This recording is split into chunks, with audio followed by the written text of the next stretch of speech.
What stopped you from committing suicide? My dreams. Passed out and vomited up the poison. Also, a friend really helped me a lot. Helped me fix my thinking. He's also my bodybuilding coach. Helping get me back into shape did a ton for my self-image and mental health. He's not a trainer, but he makes plans for me to execute with nutrition, training, etc. Just having a plan to follow daily, and a routine that was getting me and my life back into shape was so helpful. He also talked me through a whole lot of bullshit.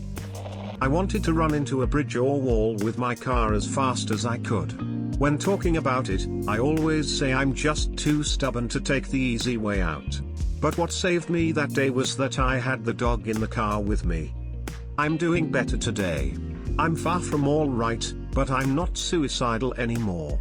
I'm signed up for a therapy now and am anxiously waiting until it starts. My cat.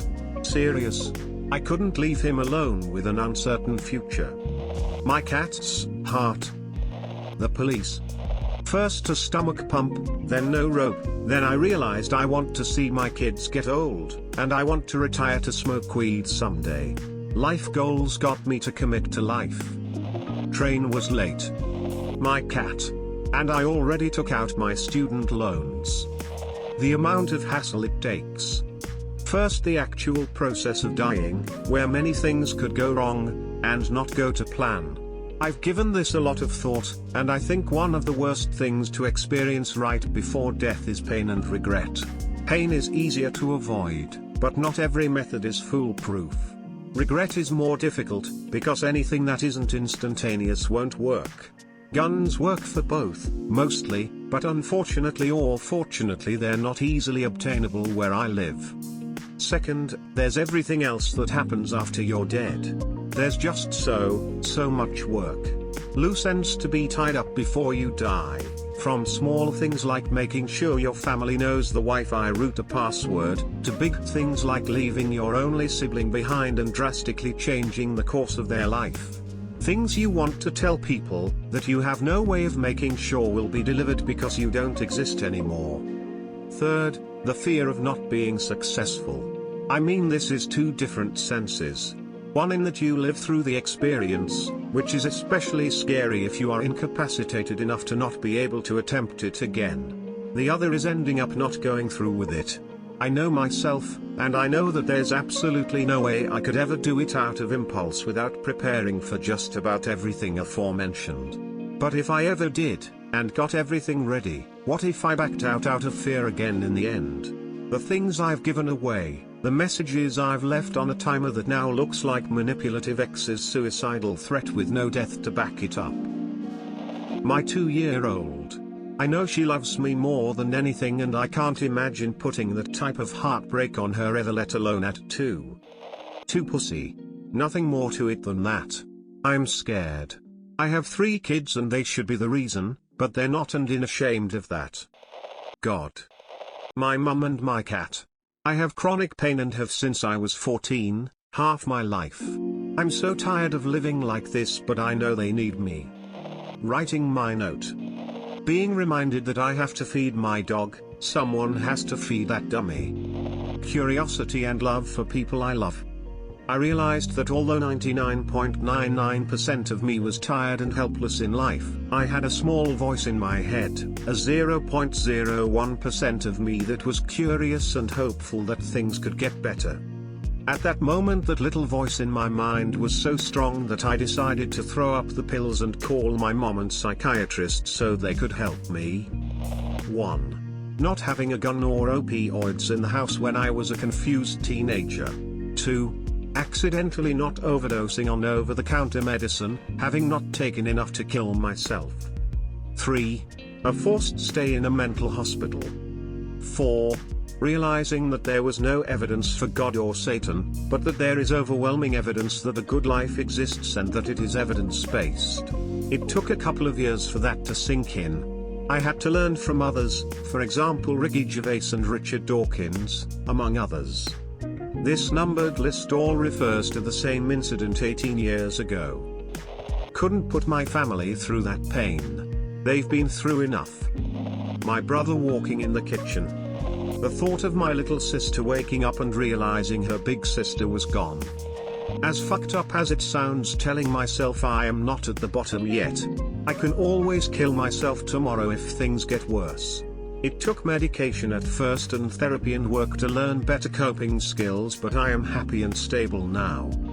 My cats and my fiancé. I'm in terrible financial distress and my field of career makes me feel suicidal, and I often dream of committing suicide, but I probably won't because of them. I felt guilty about the college campus janitor having to find me and clean up the mess I'd make. Self-preservation instinct. I don't have the energy plus fear. Whatever issues you are facing in this life that make you want to exit, you chose those issues to deal with before you were born. Everyone's soul lives multiple lives. In each life we live through problems so our soul can learn and progress. When you exit this life, you will immediately be disappointed in yourself because you are going to have to live another life and deal with the same exact problems you are running from in this life. Everyone is here for a reason. We enter the stage of life, play our part, and exit the stage of life. We then choose another life to live in order to progress our soul even further. Listen to audiobook on YouTube called Journey of Souls, written by PhD Michael Newton. Edit, there is a place or heaven that is our permanent home. You will go back one day. We all do. No need to rush it and ruin all the effort you have put into this life already. Fear, life or death instinct. Just being too scared to follow through with it. Also the amount of suffering it'll bring to friends and people I care for. Bleach tastes a lot worse than it smells. Something always stops me. There's always a voice of reason in my head, and sometimes I play around with the thought that maybe that's future me telling me to not do it, and that's the only form of time travel. Which is pretty rad. NGL. Shifting responsibility, someone else having to clean up my body. My little girl, sad face, sad face, sad face, sad face. My dog, and my mother. DXM and opioids. It sounds strange considering that's what usually kills a person, and it almost killed me. It was a rigorous journey after my psychotic break that genuinely saved my life. The closest you can possibly be before your body gives out, the loneliness that comes with choosing drugs over your family and friends. The literal trenches made me realize I would never fully be okay, but that one day I would be able to look back and smile and remember that I am worthy of the beautiful gift of recovery. I unintentionally overdosed on heroin laced with fent 5 years ago. Neighbor got a call from my boss saying I didn't show up for work, which was out of character for me. Luckily she came to check on me just in time for her to get me to the ER, where I was immediately given 3 doses of Narcan. When I came to, I was crying hysterically, asking doctors, am I going to die? That's when I realized I am terrified to die. I'm not ready to lose my life. Since then I've never been suicidal. Have been depressed like a motherfucker, but not suicidal. So yeah, that's what has stopped me from committing suicide. Green Day. My husband and my cat. I know that he would take excellent care of her, but anytime I leave the house she yells until I come back, even with him with her. I am also afraid my husband would follow once the cat is gone, and I couldn't do that to him. Some days are harder than others. I have had 100 plans of how I would do it and how he wouldn't be able to find me. That would be terrible in itself. I do finally have the perfect med combo that seems to be helping me find joy in the small things as well. But the other big thing. Moving 1,500 miles away from my mother. I can't express the emotional relief that was and how it made me want to try to stick around. The knives weren't sharp enough. I had planned on overdosing on sleeping pills and they got lost in the mail. Even though I don't believe in God, I thought that was a sign. For me, knowing too well that killing myself would only hurt those close to me more than the pain and hell I'm going through. The amount money they would have to spend for the burial, the work and sacrifice they went through for me to get me a better future. I was too smart to understand that ending myself would not solve anything, just make things worse, and I think my mortal soul would not handle such pain. My brother. While I was growing up, my stepmother, his mom, was pulled away from her support network by our father. She slowly started to crack. She drove us from middle of nowhere Missouri to Kentucky just to see our grandmother and back again in the same day at one point, and when she finally broke, she blew out her chest with a pistol my dad kept in the house for protection. My brother was the one who found her, at 6 years old. I will not ever put him through something like that again. I didn't have the motivation nor the resources, so yeah. I didn't kill myself because I wasn't motivated and broke. Attention deficit disorder.